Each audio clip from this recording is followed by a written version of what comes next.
Section 8. Preparedness. To be prepared is simply to be as ready as reasonably possible for expected events. Expected events could be categorized between likely and unlikely, or common and extremely rare. There are two types of events I'll discuss in the context of living off the grid: crises and catastrophes. I believe that being off the grid prepares you to better survive and better cope with crises and catastrophes. This is because, often during crises or catastrophes, that normal utility services and food supplies may be severely disrupted or even stopped, temporarily or indefinitely. Although living off the grid is not a guarantee to having all that you need during these events, it is likely to help you have powerful defenses against an event's harmful effects. Since each event brings different effects and challenges, I will discuss each expected event as to the challenges they may bring, and I'll explain how off-grid living may help. Crisis preparedness. Crises are expected and unexpected detrimental events that bring partial disruptions to existing working systems and services, such as food, transportation, water service, electric service, etc. Crisis may cause a short or long-term disruption to these, or even incapacitate the system, or severely dismantle it. The system may slow down or halt, even if it remains mostly physically intact. This can occur due to a variety of factors that may block or limit its normal operation. These factors may be one or a combination of many, like unemployment, underemployment, and low liquidity. Low liquidity is the scarce access to money due to overinflation, scarcity of goods, and more. Crises discussed here will include human cost, such as financial, social, climate, and political crises. And naturally occurring crises, storms, floods, earthquakes, etc. Human cost crises. Financial crises. Financial crises, in the context of living off the grid, come from the cyclic temporary ups and downs of an area's overall economy. Sometimes these down cycles may be severe enough and trigger a crisis. Financial or economic crises may affect water, food, shelter, and other goods and services, especially when unemployment and the scarcity of money impact those industries. In turn, there may be scarcity in the goods and services available to you. At the same time, you may be impacted by unemployment or lack of money, and you may temporarily lose access to those goods and services. In my lifetime, here in the US, I've lived through a few major financial crises, but there have been many throughout history, some of which have been severe. Some have been extremely severe, which have expanded worldwide.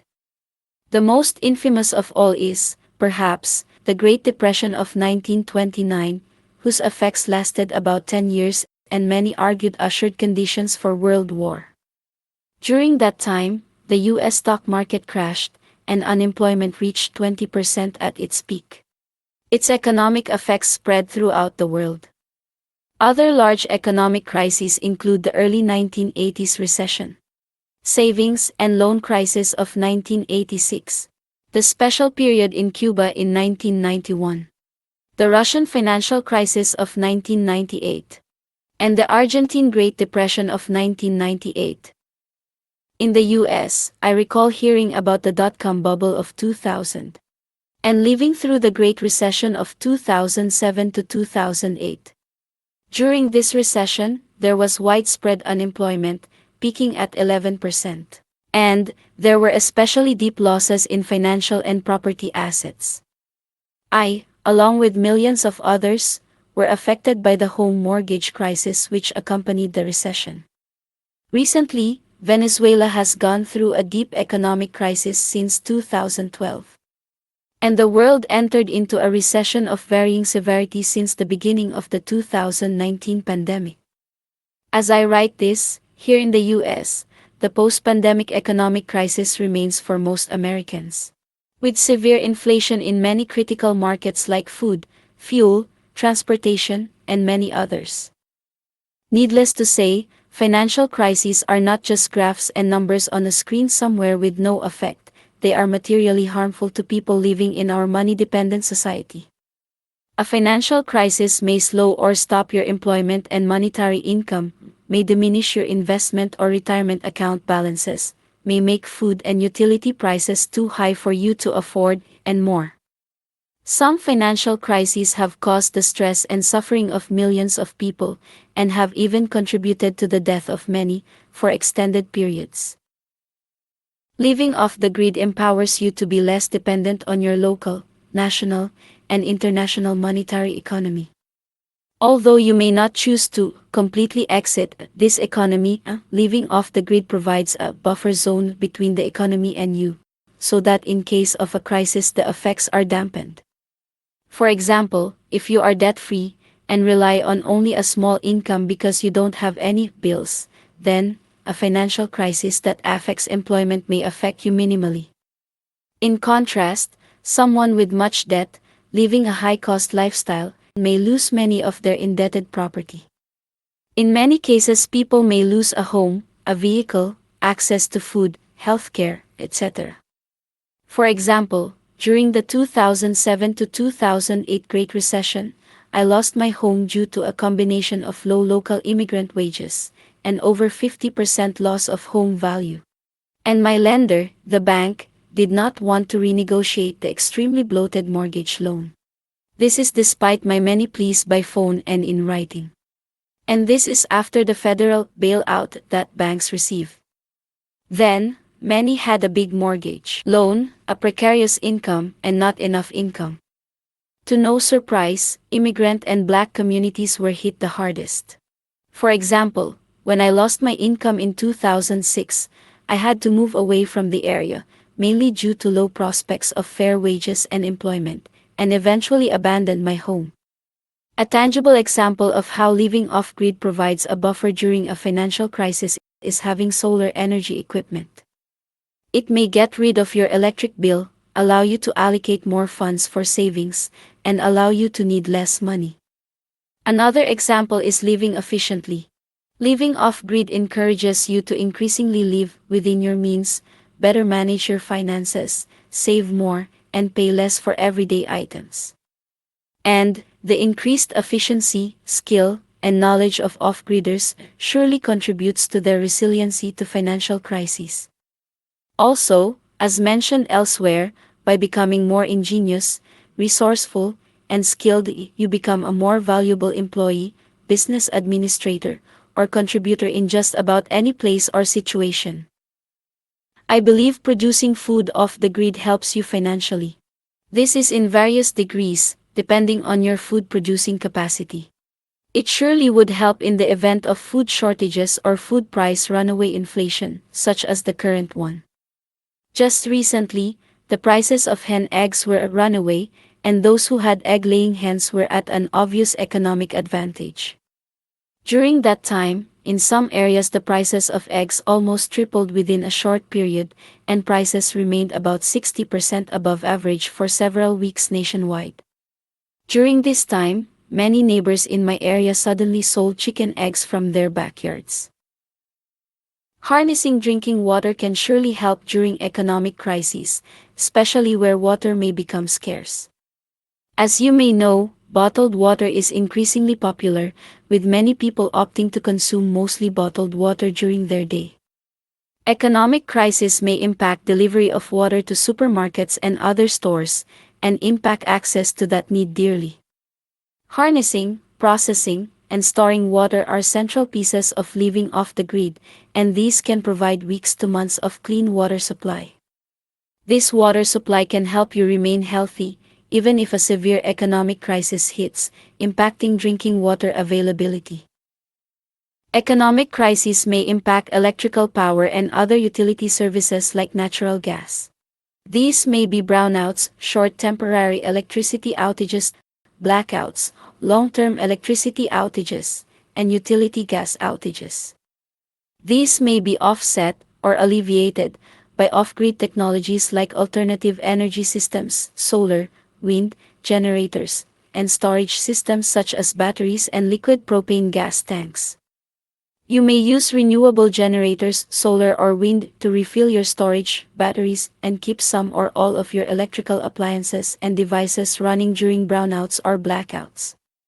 You may be completely off the electric or gas grid when your community experiences brownouts or blackouts, hardly noticing the occurrence. In short, an efficient lifestyle, expanded self-sufficiency skills and knowledge, and off-grid technologies will surely help you alleviate, or even ward off, the negative impacts of a financial crisis. And I believe this is a great reason to want to be off the grid. Social crises. Social crises may take many forms, and do happen quite often in modern society. Dissatisfaction with governments, laws, the economy, or social restrictions may trigger people to stop working and take to the streets in protest or riots. Protests are peaceful, while riots are more disrupting and sometimes violent. During protests and riots, there may be physical and violent clashes among opposing groups, like different factions of civilians or between factions and police. During social crises, the normal productive and distribution routines of society may slow down or stop. This may mean shortages of goods and services, and disruptions of work which may postpone or stop monetary income. A notable and recent social crisis occurred during the summer of 2020, the Black Lives Matter (BLM) protests. During this time, millions of people across many areas took to the streets to demand change to a world system that systematically and routinely discriminates against and denies justice for peoples of African descent. This crisis was triggered by the murder of the American citizen, George Floyd. Unfortunately, many local, state, and federal authorities responded violently to these protests, and many public clashes, violence, and destruction occurred. And, combined with the effects of the ongoing pandemic, the social effects of the protests were surely augmented. Further back, in 1980, the African American communities of Miami, Florida, erupted in protests and riots after Arthur McDuffie. McDuffie was an unarmed motorist who was brutally beaten and killed by 4 police officers. The officers involved were eventually charged. The controversial trial was moved from Miami to Tampa, an unusual move believed to be racially motivated, done for the benefit of the officers. Ultimately, all 4 of the accused officers were acquitted of any charges.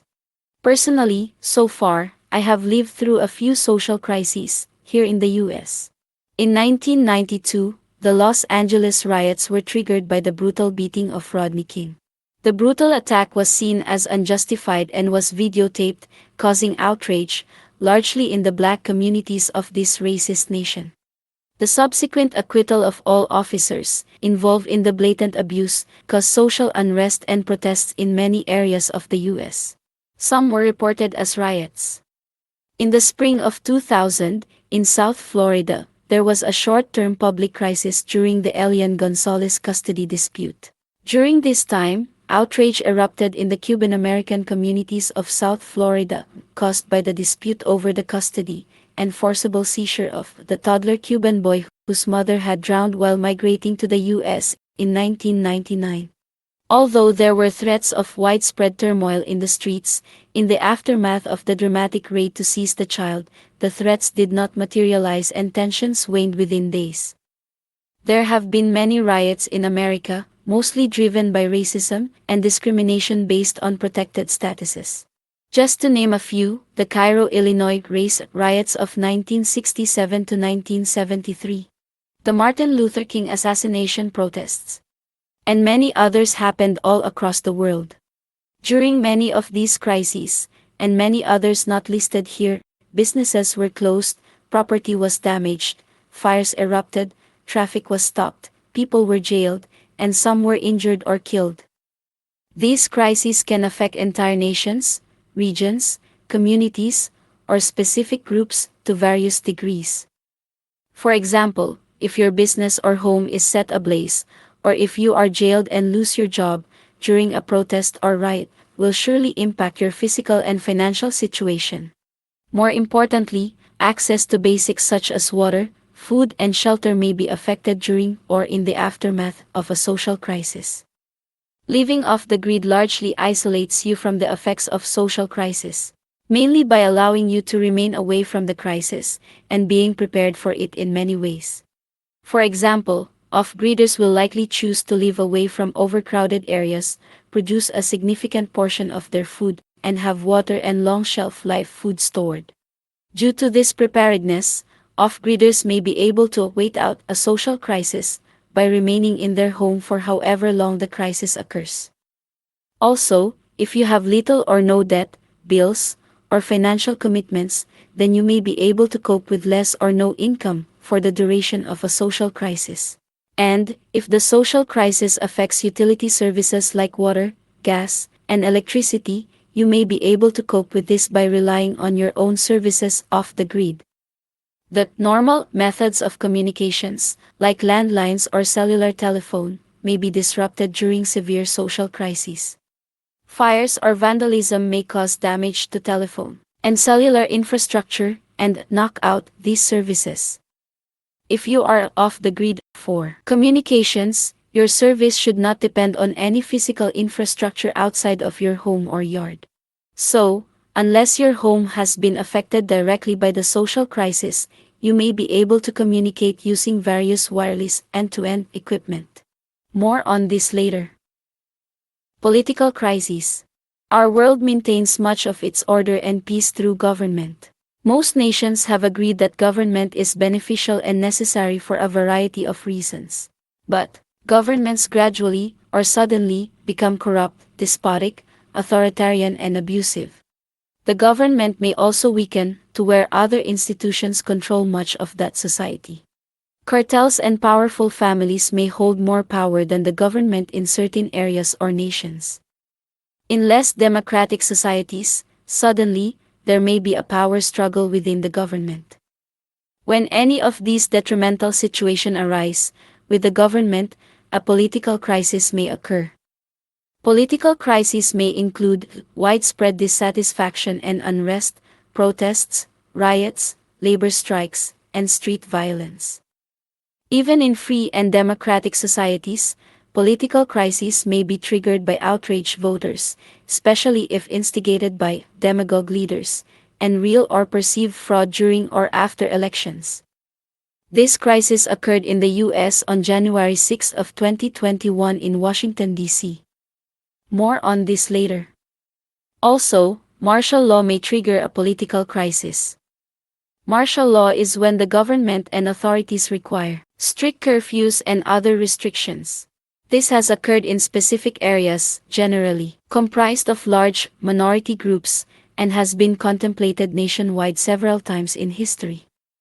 Again, martial law has been enforced, for short periods, in several instances. The effects of political crises may bring social and utility services shortages or stoppages. Water, food, healthcare, education, and utility services may slow down or halt completely. Businesses may close or be damaged, affecting the income of many.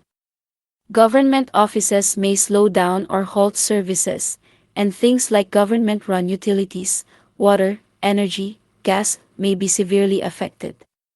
The government may even close, due to budget and staffing problems. For example, local governments may not have enough funds or credit to keep city services running normally, and may even stop vital services like water. Often, the first services to be affected are the ones that help the poorest and most vulnerable people, such as food aid and employment compensations. For example, the Georgia, USA, unemployment and food aid offices closed for several months during the thick of the COVID-19 pandemic in 2020. And payments and benefits were severely disrupted for tens of thousands of needy families in the state. All state aid offices were shut, and I recall being unable to reach the unemployment office by phone. I experienced this after applying for unemployment benefits, after I was fired from an employer in the fall of 2020. Later, about 6 months after applying, I received a rejection letter filled with errors and untrue statements, proving to me the uselessness of this state agency. A recent political crisis, with potential national implications, was the insurrection of January 6, 2021. Here, a mob of thousands of dissatisfied and violent political fanatics stormed the U.S. Capitol and used violent attacks to try to disrupt and stop the congressional certification of the newly elected opposition president. Order was luckily restored, arguably because the mob was not large enough, and a last-minute call from the loser president to go home. I believe, had the mob had their way, there would be a despotic installed president as I write this. Other dire political crises have occurred around the world. Recently, a political crisis in Sudan has contributed to the displacement of millions of people in that nation. Syria and Somalia continue to suffer from decades of political and humanitarian crises, with tens of millions of people affected. The nation of Myanmar has seen political and humanitarian crises develop into violence in recent years, affecting over 10 million people and directly displacing over 200,000. Political instability and violence have affected many areas of Nigeria. There, currently, about 1 million people live in inaccessible and conflict-affected areas.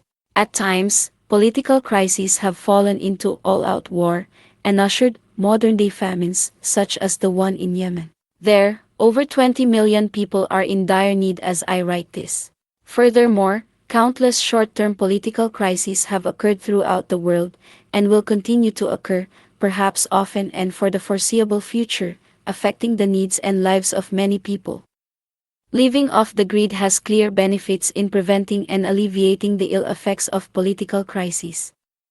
There's many ways in which a political crisis may affect people. But, we can all agree that political crises may bring scarcity, shortages, or stoppages of public and private goods and services. And, obviously, if you depend less on those public or private goods and services, you will be less affected if and when they slow down or stop. For example, a political crisis may affect your income by disrupting your ability to work or by shutting down your place of work. Or, if the government stops, this may stop your income if you are a government employee, or if you supply a good or service to the government. In summary, when you don't have debt, bills, or excessive costs of living, you may weather a political crisis much better. Additionally, living an efficient lifestyle lengthens the time you may live without the goods and services from the outside world. Your ability to remain isolated from the outside world and extend that isolation period by generating and utilizing off-grid goods and services are the off-grid abilities that may help you weather a political crisis. And you may help others do the same by allowing them to use your off-grid goods and services or by sharing your methods and technology.